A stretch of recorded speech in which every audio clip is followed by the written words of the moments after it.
Get Rich Slow with John Wolf. Hey, today I'm just going to preview a very brief update on what's going on in the market.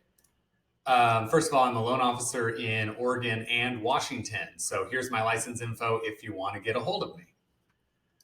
Okay, so let's just go down to the bond market. And the bond market really isn't driving prices anymore. What's really driving prices is the Federal Reserve just promising to buy all the mortgage-backed securities that are issued. And this is really a very clever way of the federal government doing a stimulus plan for the middle class without actually spending any tax dollars, which I'm a fan of not spending tax dollars and getting a result. Anyways, what's going on in the market in general? Well, I can say that jumbo loans are now back. Actually, as of today, here at Caliber Home Loans, we have access to the super vanilla, great interest rate, 20% down, jumbo loans for $1 million plus houses and stuff like that.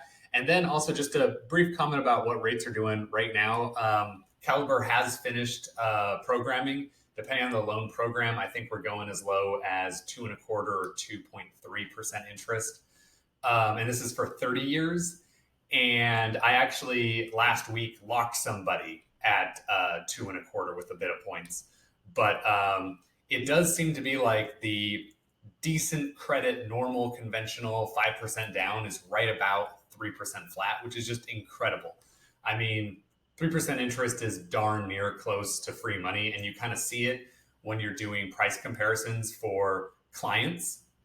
And what I mean by that is, about a year ago, we were talking about the difference between like 4% interest and 4.5% and how much of a difference that makes to a monthly payment, which is pretty decently big. But the just because of the way interest works, the difference between 4% and 4.5% is very big. But the difference between 3 and 2.5 is actually really small because interest sort of wraps around itself over a 30-year time span.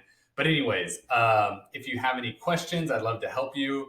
John Wolf, Oregon and Washington. Smash that like button. Have an awesome day.